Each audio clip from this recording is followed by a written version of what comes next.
নমস্কার বন্ধুরা, গরমের মধ্যে যদি একটু ঝাল আর একটু টক খেতে ইচ্ছে হয়, শসা দিয়ে এই চটপটা শসার চাট বানিয়ে নিন। শসার চাট বানানোর জন্য 4টে শসা নিয়ে নিলাম। শসাগুলি ধুয়ে নিয়েছি, খোসাটা ছাড়িয়ে নেব। নিয়ে নিলাম কিছু তেঁতুল। তেঁতুলের মধ্যে সামান্য জল দিয়ে দিলাম, হাত দিয়ে চটকিয়ে তেঁতুলের পাল্পটা বের করে নেব। তেঁতুলের পাল্পটা বের করে নিয়েছি, একটা ছাঁকনির মধ্যে নিয়ে ছেঁকে নিচ্ছি। দেখো, তেঁতুলের পাল্পটা ছেঁকে নিয়েছি। এখন সিম্পল একটা মশলা বানিয়ে নেব। সামান্য জিরে আর 2টো শুকনো লঙ্কা নিয়ে নিলাম। প্রথমে শুকনো লঙ্কাটা দিয়ে দিলাম। শুকনো লঙ্কাটা হালকা ভেজে জিরেটা দিয়ে দেব। মশলাটা হালকা ভাজা হয়ে গেলে তুলে নেব। ঠান্ডা হয়ে গেলে গুঁড়ো করে নেব। মশলাটা এখন গুঁড়ো করে নেব। মশলাটা এরকম আধ গুঁড়ো করে নিয়েছি।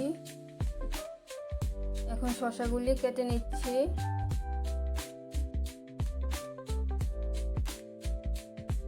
সবগুলি শসা এরকম ভাবে ঘষে খোসাটা ছাড়িয়ে নেব।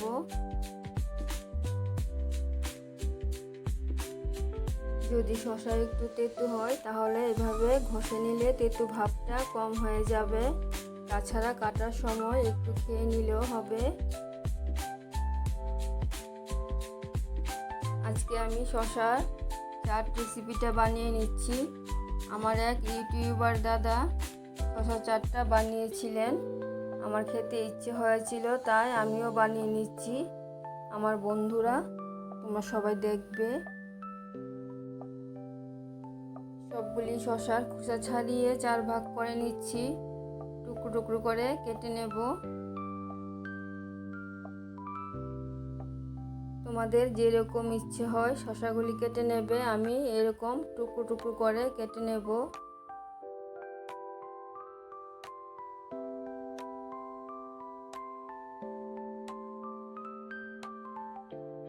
সবগুলি শসা টুকরো টুকরো করে কেটে নিয়েছি। এখন আলাদা বাটির মধ্যে নিয়ে নেব।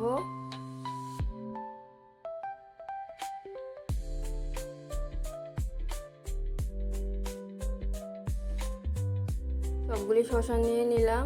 এখন কি দিয়ে মেখে নিচ্ছি। অল্প বিট লবণ দিয়ে দিলাম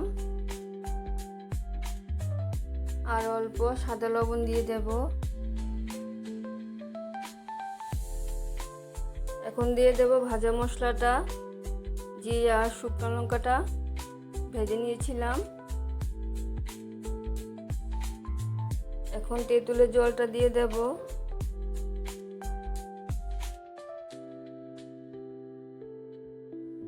সব কিছুই মশলা তোমাদের টেস্ট অনুযায়ী দিয়ে দেবে।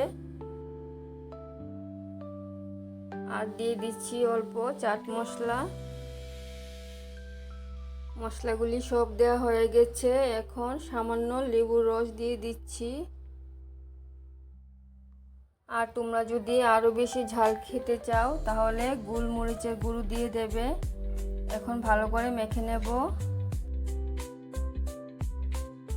গরমের মধ্যে সামান্য ঝাল আর টক টক শসার চাট একদম বানিয়ে নিলাম। আর তোমরা যদি ফ্রিজের মধ্যে রেখে ঠান্ডা করে খেতে চাও তাহলে লবণটা দেবে না। লবণটা পরে দিয়ে দেবে, না হলে শসা থেকে জল ছেড়ে দেবে। আরও অল্প মশলা দিয়ে গার্নিশ করে নিলাম। শসা চাট একদম কমপ্লিট হয়ে গেছে। আবার দেখা হচ্ছে পরের ভিডিওতে। তোমরা সবাই ভালো থাকবে, সুস্থ থাকবে। ধন্যবাদ সবাইকে।